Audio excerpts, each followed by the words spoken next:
তো মহিউদ্দিন স্যারের lecture 4, bearing capacity of shallow foundation in clay soil.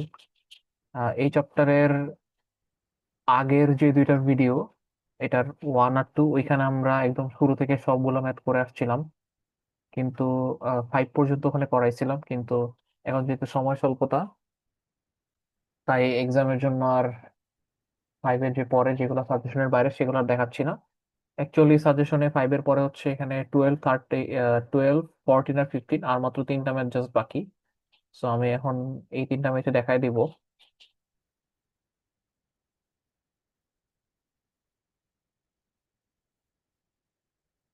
তো আমাদের 12 নম্বরে বলতেছে যে at a certain site the subsoil consists of a thick layer of clay. তো এটার যে কোহেশন সেটা দেওয়া আছে, আনড্রেইনড 20 kPa, অ্যান্ড এটার যে ফাই সেটা হচ্ছে অ্যাঙ্গেল অফ ইন্টারনাল ফ্রিকশন, সেটা কত, 0, which is overlain by stiffer clay of CU হচ্ছে 87.5। আচ্ছা, এখানে একটা ল্যাঙ্গুয়েজ বুঝতে হবে। হুইচ ইজ ওভারলেইন বাই মানে কি? ওভারলেইন বাই মানে হচ্ছে কে ওভারলে করতেছে, এটা হচ্ছে স্টিফার ক্লে ওভারলে করতেছে। দ্যাট মিনস স্টিফার ক্লেটা থাকবে উপরে। কার উপরে?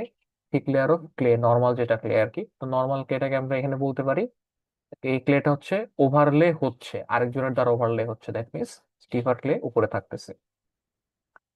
সেটার হচ্ছে সিউটা দেওয়া আছে, and সেটার জন্য হচ্ছে ফাই আনড্রেন সেটাও 0, of variable thickness. That means এই স্টিফার ক্লের থিকনেসটা আমরা এখনো জানি না। আর নিচের যে ক্লেটা ছিল থিক লেয়ার, সেটাও জানি না, বাট সেটা আমাদের আসলে খুব একটা ম্যাটার করবে না। The ground surface is horizontal and the water table is at considerable depth. আচ্ছা, তার মানে এই ম্যাথের জন্য ওয়াটার টেবিল নিয়ে আমাদের কোনো কারেকশন চিন্তা করতে হবে না। আর গ্রাউন্ড সারফেস হরিজন্টাল মানে এখানে কোনো হচ্ছে ওই ইনক্লিনেশন ফ্যাক্টর বা এরকম কোনো কিছু আনা লাগবে না।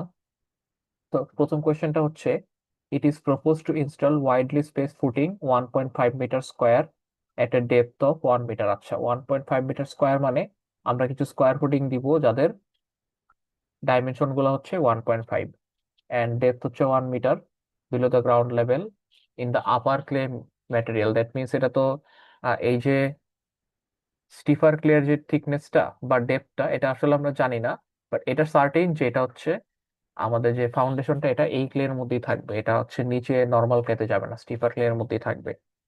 Estimate the net working load, খেয়াল করে এখানে নেট ওয়ার্কিং লোড বলা হচ্ছে, on the footings using a load factor of 3, অর্থাৎ ফ্যাক্টর অফ সেফটি 3 ধরে আমরা নেট ওয়ার্কিং লোড কত পাবো এই ফুটিং গুলো নিতে পারবে, সেটা হচ্ছে এখানে বোঝার চেষ্টা করছে। তো এখানে আসলে অনেকগুলো ফুটিং জাস্ট কন্টিনিউয়াসলি দিয়ে গেছে, তো আমাদের এতগুলো লাগবে না, জাস্ট যে কোনো একটা ফুটিং নিয়ে কাজ করলেই হবে। তো এখানে হচ্ছে ডায়াগ্রামটা আঁকার পরে এরকম দাঁড়ায়। তো আমরা ফুটিং এর যে নিচ থেকে স্টিফার ক্লের যে থিকনেসটা সেটাকে আমরা এখানে জেড ধরতে পারি, আর এখানে ছবিটা আঁকা আছে। ডেপথ হচ্ছে 1 মিটার, এটা স্টিফার ক্লে, সিইউ জানি, পাই জানি, নর্মাল ক্লে এর জন্য 2টা জানি। ওকে, তো আমরা নেট ওয়ার্কিং লোড বের করার জন্য আগে নেট যে বিয়ারিং প্রেসার সেটা জানতে হবে। তো যখন ফায়ার ভ্যালু 0 হয়, এতদিন আমাদের এটা মুখস্থ যাওয়া উচিত, তখন আমাদের এন গামাটা 0 হয়, এন্ড এন কিউ যেটা সেটা হচ্ছে 1 হয়। তো এটা যেহেতু এটা স্কোয়ার ফুটিং, সো আমরা স্কোয়ার ফুটিং এর জন্য এটার যে ফ্যাক্টর সেটা কি 1.3, আর এখানে হচ্ছে 1.3 সিএনসি কিউ এন কিউ। আচ্ছা, খেয়াল করি এখানে কিন্তু কিউ এন ইউ লেখা। সো কিউ যখন এন ইউজ করবো তখন এখানে কিউ এন কিউ থেকে 1 মাইনাস করা লাগে। আর যখন শুধু কিউ আলটিমেট নেই তখন কিন্তু আমরা কি শুধু এন কিউ নিতাম, এন কিউ -1 করতাম না। সো এন কিউর ভ্যালু 1, এন -1 0 হয়ে যাচ্ছে, সুতরাং এই টার্মটাও 0 নাই হয়ে যাচ্ছে। সো কিউ এন ইউ যখন নেট আলটিমেট প্রেসার বের করব তখন জাস্ট সিএনসি আর সাথে ফ্যাক্টরটা থাকলেই হয়ে যাচ্ছে। তো আমরা সবগুলা ভ্যালুই জানি। এনসির ভ্যালু তো হচ্ছে 5.7, এটা কি গিভেন ছিল? এটা হচ্ছে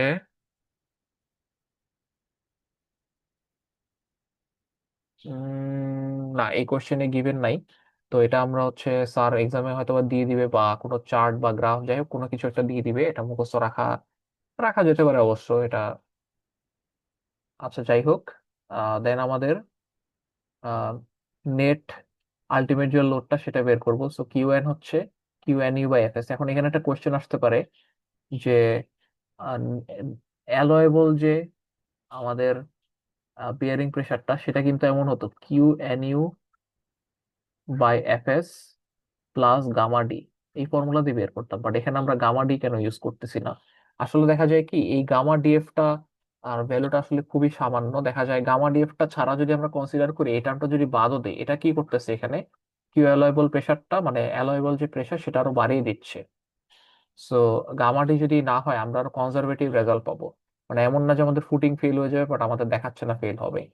আমরা নিশ্চিন্তে হচ্ছে গামাটিটা বাদ দিতে পারি, কারণ এখানে আমাদের গামার ভ্যালু, সয়েলের যে গামা সেটা কোনো জায়গায় বলে দেয় নাই। এটা বাদ দিলেও কোনো খুব একটা ক্ষতি হয়ে যাবে না, বরং আমরা আরো কনজারভেটিভ রেজাল্ট পাবো। কিউ অ্যালাইবল হচ্ছে Q_NU/Fs। তো এটার সাথে যখন আমরা ফুটিং এর বেসের এরিয়া সেটা দিয়ে মাল্টিপ্লাই করবো, সেটা হচ্ছে B², তাহলে আমরা হচ্ছে নেট অ্যালয়েবল লোডটা পেয়ে যাচ্ছি। আমাদের এটা ছিল 648, লোড ফ্যাক্টর বা ফ্যাক্টর অফ সেফটি সেটা 3 দেওয়া আছে, অ্যান্ড 1.5 স্কোয়ার করলে এটা হচ্ছে 486.828 সামথিং কিছু একটা আছে। তো আমি এটাকে হচ্ছে 486 নিয়ে নিছি। ওকে, এবার আমরা এটা সোজা ছিল, এটার সেকেন্ড পার্টটায় যাই। If the footings are fully loaded at this pressure, estimate the thickness of the steep clay required below them in order to ensure that the load factor against shear failure in soft clay is at least 3. ওকে, এটা কি বোঝাচ্ছে? আমার এখানে দুইটা layer ছিল।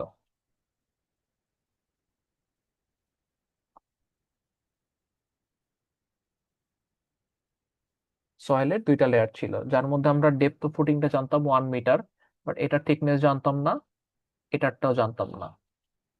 এখন এই অবস্থায় ফুললি লোডেড, মানে এটার যে আমরা ফ্যাক্টর সেফটি 3 ধরে লোডটা বের করলাম, এটা কত ছিল? 486 কিলো নিউটন। প্রত্যেকটা 14 এই লোডটা দেওয়া হচ্ছে এর উপরে। এখন এই অবস্থায় estimate the thickness, of the stiff clay required below them in order to ensure that the load factor against shear failure in the soft clay is at least 3। মানে এই যে এই এই লেয়ারটার উপর যে প্রেসার আসবে, তাহলে ন্যূনতম এই লেয়ারটার থিকনেস, ফাউন্ডেশনের নিচ থেকে এই বা জেড এটাকে যাই বলি, এই লেয়ারটার থিকনেস ন্যূনতম কত হলে এই লেয়ারটার উপর যে প্রেসার আসবে, সেই প্রেসারটা সেটা কি নিচের ক্লেতেও যাবে, সেই নিচের ক্লেটা ফেল করবে না। তো আমি যদি এই উপরে স্টিফ ক্লেয়ারের উপর অনেক বেশি প্রেসার চলে আসে, সেটা কি নিচের ক্লেয়ারটার উপরে ছড়িয়ে যাবে না? নিচের ক্লেয়ারটার উপর যদি ছড়িয়ে যায়, সেটা তো হচ্ছে কি ফেল করে যেতে পারে। তো ফেল করে যেতে না যায়, লিস্ট ফ্যাক্টর অফ সেফটি কত আমাদের, এই যে বলে দিছি, in the soft clay least factor of safety 3 থাকতে হবে। মানে নিচের ক্লেয়ারটার যেটা ক্যাপাসিটি, আলটিমেট যেটা ক্যাপাসিটি, তার 3/1 আমরা সর্বোচ্চ অ্যালাউ করবো এর উপরে। ওকে, আশা করি বুঝাতে পারছি। Ignore settlement effects and assume a load dispersion at 30 degree through the vertical. আচ্ছা, এখানে কাহিনীটা হচ্ছে যে আমি যে এটা অ্যাপ্লাই করতেছি, এই লোডটা অ্যাপ্লাই করতেছি ফুটিং এর উপর, এখন এটা তো ঠিক এভাবে যাবে না লোডটা, সয়েলের ভিতরে তো ঠিক এভাবে ছড়ায় না। আমরা সয়েল মেকানিক্স এর আগের কোর্সে দেখে আসছি, এটা কি একটু এভাবে সরায়, এটার ল্যাটারাল একটা এফেক্ট থাকে ফুটিং গুলার। এই যে ল্যাটারাল ইফেক্ট, সেই ইফেক্টটার এটাকে বলে দিছে অ্যাজিউম এ লোড ডিসপারশনে 30 ডিগ্রি, দ্যাট মিনস এই অ্যাঙ্গেলটা হচ্ছে 30 ডিগ্রি। এই পুরো জায়গাটা হচ্ছে লোডটা ছড়াবে। যে কোনো একটা ফুটিং নিয়ে আমরা কাজ করতেছি, এটা নিলেই হলো। আর আমরা সেটেলমেন্ট ইফেক্টটা ইগনোর করবো, দ্যাট মিনস এই যে উপরের যে লেয়ারটা, সেখানে লোড আসার কারণে এটা যেটুকু সেটেল হয়ে যেটুকু ডেবে যাবে, সেই জিনিসগুলো আমরা কনসিডার আনবো না, তাহলে ম্যাথটা জটিল হয়ে যাবে। ওকে, দেন এই ম্যাথে হচ্ছে আমাদেরকে এনসির ভ্যালু বলে দিছে লোয়ার ক্লের জন্য, and assume Terzaghi's bearing capacity equation. Okay, Terzaghi দিয়ে করতে বলছে।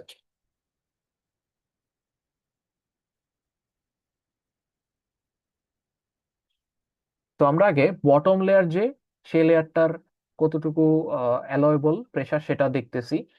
কিউ এ হচ্ছে, ওটা দেখে রেকর্ডিং হয় কিনা। ওকে, হচ্ছে এই বটম লেয়ারটার যে অ্যালাউ প্রেসার, সেটা হচ্ছে আলটিমেট ডিভাইডেড বাই এফএস। আবারও বললাম, ওই যে গামা ডিএফ আসলে গামাটা দেওয়া নাই দেখে এখানে দিচ্ছি না, খুব একটা বেশি আসতে এমনও না। সো এটার জন্য আমরা জানি কিউ ইউটা হচ্ছে কি সিইউএনসি, আর নিচে হচ্ছে এফএস।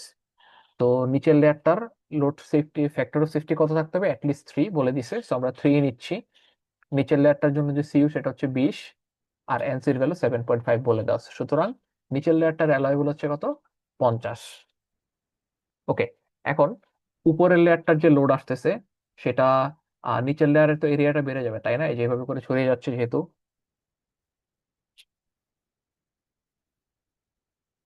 প্রশ্ন মতে আমার নিচের লেয়ারের উপর সর্বোচ্চ প্রেসার আসতে পারবে 50।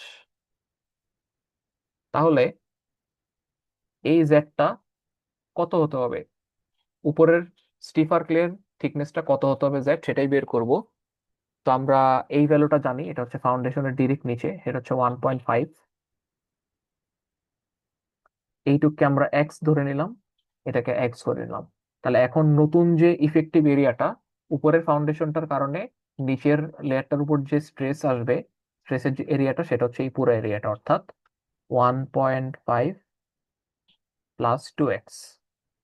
এখন বেসিক ত্রিকোণমিতি থেকে আমরা দেখি, এটা 30 ডিগ্রি বলে দিচ্ছে, x equal to Z tan 30 লেখা যায়। তো প্রশ্ন মতে এই স্ট্রেসটাই, স্ট্রেস হচ্ছে কি লোড বাই এরিয়া, এই যে লোড হচ্ছে 486 আর এটা হচ্ছে টোটালটা এরিয়া। প্রশ্ন মতে load by area equal to সর্বোচ্চ আলয় বল সেটা হচ্ছে 50। তাহলে এটা সলভ করলে জেড এর ভ্যালুটা 1.4 মিটার চলে আসে। সুতরাং ন্যূনতম রেজাল্টটা হলো কি, ন্যূনতম 1.5 মিটার, 1.4 মিটার যদি আমি উপরের স্টিফার ক্লের যে লেয়ারটা দিই, সেটা দিলে নিচের যে ক্লে লেয়ারটা সেটার ফ্যাক্টর অফ সেফটি 3 থাকবে।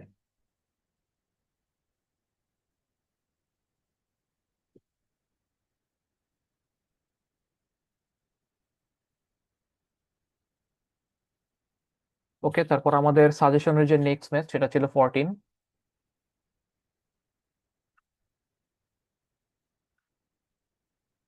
এটা হচ্ছে বেসিক মেথড। তো এখানে মোস্ট প্রবাবলি ক্রিটিক্যাল ডেপথের একটা কনসেপ্ট একটা দেওয়া আছে। ক্রিটিক্যাল ডেপথের এটা, আচ্ছা এই জিনিসটা হচ্ছে স্যার আমাদেরকে ওইভাবে দেখায় নাই, সো আমি এটা স্কিপ করতেছি, এখানে যে মেথডে করা সেভাবেই জাস্ট দেখাবো। আমার যতদূর মনে করে এটা পড়ায় নাই, তাও আমি যদি ভুল হয়ে থাকি তাহলে জানাই দিবেন। সো 14 নম্বরে লেয়ার সয়েলের জন্য আবারও, a foundation is located at a depth of, okay, শোন ইন দা ফিগার, ওকে, তাহলে ডেপথ হচ্ছে কত, 1 মিটার। A softer clay layer is located at depth H measured from the bottom, তাহলে এইচ হচ্ছে স্টিফ ক্লের হাইট, এটা 1 মিটার গিভেন, এন্ড নিচে একটা সফটার ক্লে আছে। Determine the gross allowable load for the foundation with a factor of safety 4। Okay, তখন যখন gross বলে সাধারণত আমরা হচ্ছে কিউ আলটিমেটটাই বের করি।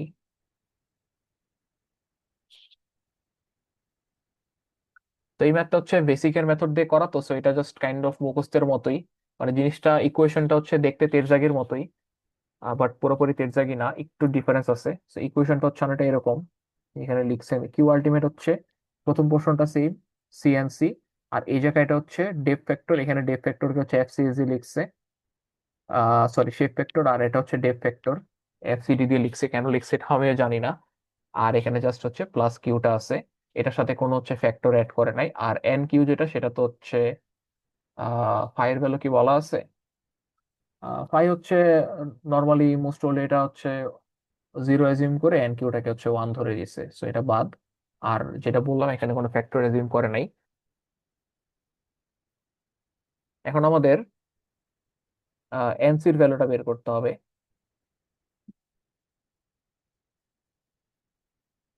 আচ্ছা ওয়েট, এনসি বের করতে চার্ট লাগে,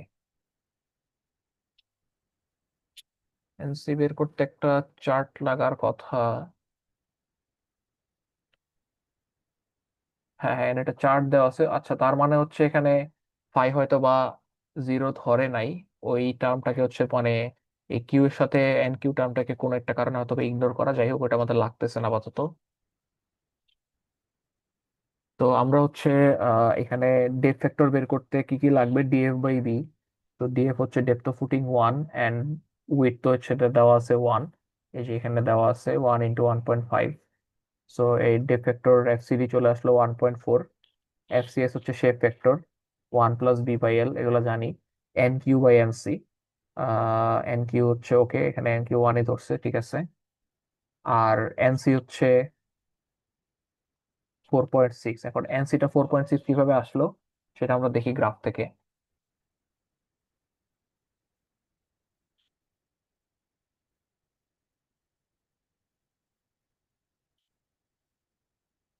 আচ্ছা, এনসি বের করার জন্য এখানে একটা গ্রাফ বা চার্ট, একটা মানে চার্ট তো না, গ্রাফ দেওয়া আছে। তো এটার জন্য আমাদের Cu2/Cu1 এই রেশিওটা লাগবে।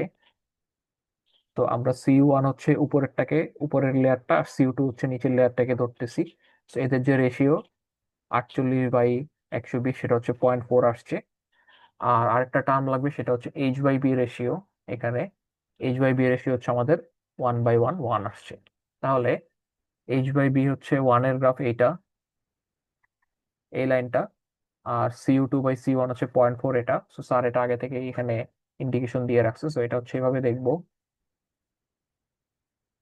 আর এটা হচ্ছে এই লাইনের উপরে। সো আমরা হচ্ছে এই এই পাশে এনসির ভ্যালুটা পাবো, যে পয়েন্টে ছেদ করে, সেটা হচ্ছে 4.6 আসছে। এভাবে আমরা 4.6 পাবো। তো এই দুইটা বের করতে পারলে আসলে এটা একদম দুধভাত ম্যাথ। জাস্ট কিউ এর ফর্মুলায় সিইউ দেওয়া আছে। এটা তো আমরা যেহেতু ফাউন্ডেশনটা উপরের স্টিফ ক্লেতে আছে, সো আমরা C1 ইউজ করতেছি। এনসি বের করলাম, এই দুইটা বের করলাম। আর কিউ কি, কিউ জাস্ট হচ্ছে গামা ডিএফ। জাস্ট বসাবো, চলে আসবে, শেষ ম্যাথ।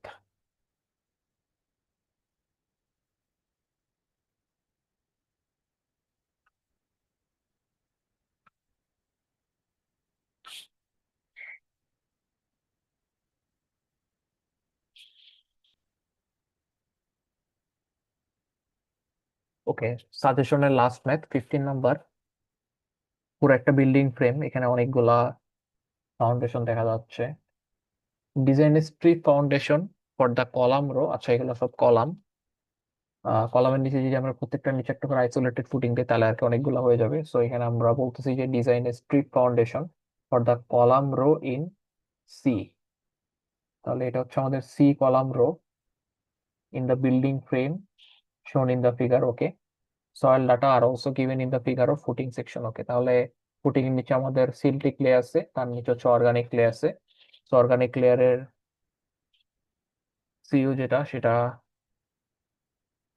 কম। এবার দুইটা লেয়ারের হাইট বলে দিচ্ছে, এন্ড আমাদের ডেপথ অফ ফুটিং দেওয়া আছে, এন্ড এটার যে উইথ, স্ট্রিপ ফাউন্ডেশন যেহেতু, সো স্ট্রিপ ফাউন্ডেশনের উইথ আমরা হচ্ছে এখানে 2.5 এটা মেনশন করে দিছে। যদি মেনশন করে না দিত, তাহলে আমরা জাস্ট নিজেদের মতো একটা ধরে নিতাম রিজনেবল ভ্যালু। তো এখন আমাদের লেন্থটা বের করতে হবে, যে টোটাল স্ট্রিপ ফাউন্ডেশনের লেন্থটা কত দিব। তো খেয়াল করি, এখানে হচ্ছে ইন্ডিভিজুয়ালি প্রত্যেকটা কলামের উপর লোড দেওয়া আছে 550, তারপর এখানে কত 600, 600, 500, 500 কিলো নিউটন করে। সো এইখানে সেন্টার টু সেন্টার, এই যে সেন্টার টু সেন্টার, 1, 2, 3, 4টা, চারটা সেন্টার টু সেন্টারের প্রত্যেকটা ডিস্টেন্স কত, 3.5 মিটার করে। সো আমরা যদি টোটাল ডিস্টেন্সটা বের করতে চাই, আর আমরা দুই পাশে, ফাউন্ডেশন তো একটু বড় দিতে হয় তাই না, দুই পাশে আমরা কিছুটা ক্লিয়ারেন্স রাখতে চাই। সো এই ক্লিয়ারেন্সটা আমরা সেন্টার থেকে 1.5 মিটার পর্যন্ত এক্সটেন্ড করতে পারি দুই পাশে। তো এটা হচ্ছে 4 × 3.5 + 2 × 1.5, এটা 17 আসছে। সুতরাং স্ট্রিপ ফাউন্ডেশনের লেন্থ হচ্ছে 17, আর উইড হচ্ছে 2.5।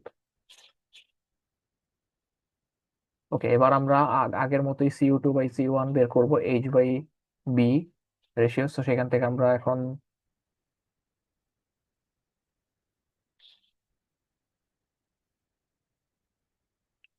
তো আমাদের Cu2/C1 হচ্ছে এবার 0.571। এটা 0.4, এটা 0.8, তো মাঝামাঝি কিছু একটা হবে, যেহেতু 0.6 এর খুবই ক্লোজ। সো মাঝা থেকে একটু লেফটে নিলাম আমরা এই দাগটা। আর আমাদের এখানে হচ্ছে H/B হচ্ছে 0.8। সো H/B রেশিওটা হচ্ছে, এটা হচ্ছে 0.75 এর লাইন, এটা হচ্ছে 0.1, শুধু 1 এর লাইন। সো মাঝামাঝি কিছু একটা হবে, অলমোস্ট 0.75 এর ক্লোজে। তো এটা এখানে গিয়ে ইন্টারসেক্ট করে, এখান থেকে আমরা যদি বামে যাই তাহলে আমরা কি এনসির ভ্যালুটা পাচ্ছি, সেটা হচ্ছে 4.9। ওকে, তো পেয়ে গেলাম। ডিজাইন করা মানে হচ্ছে আমরা এখানে প্রেসারটা বের করে দেখব, আমাদের এই ফাউন্ডেশনের যে প্রেসার আর এই সবগুলা কলাম যোগ করার পর যে ওভারঅল প্রেসারটা আসতেছে। তো যদি কোনটা বেশি, যদি দেখা যায় যে ফাউন্ডেশনের অ্যালয়েবল বিয়ারিং ক্যাপাসিটি বেশি আসছে তাহলে তো আমাদের জন্য ফাইন, এন্ড আমরা সেখান থেকে ফ্যাক্টর অফ সেফটি চেক করব।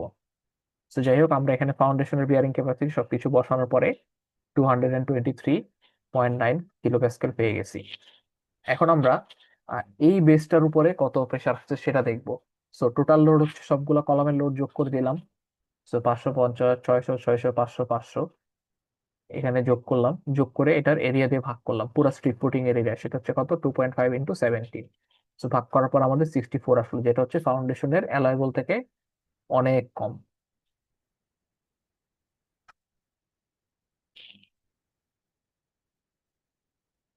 আচ্ছা, এখানে কি কোনো ফ্যাক্টর অফ সেফটি মেনশন করা ছিল?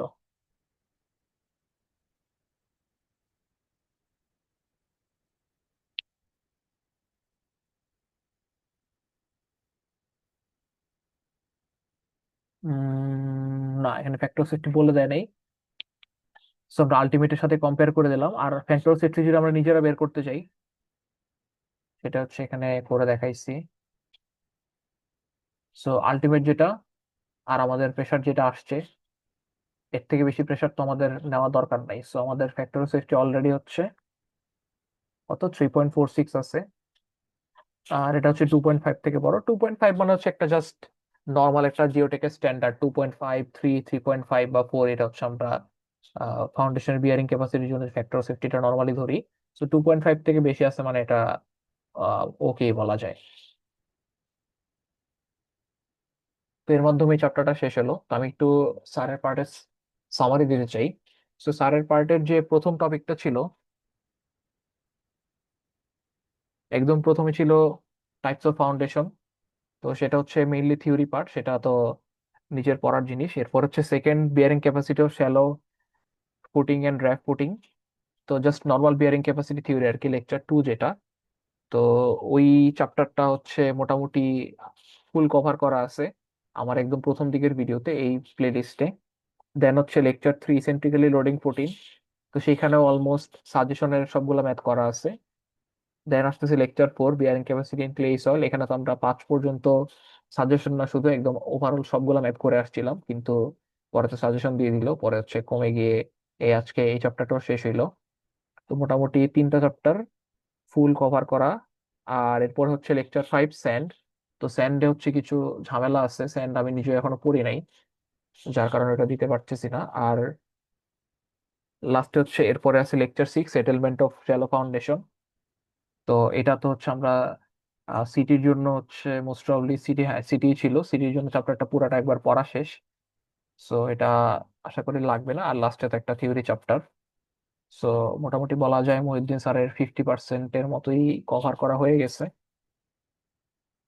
তো আশা করি সবার এক্সাম ভালো হবে।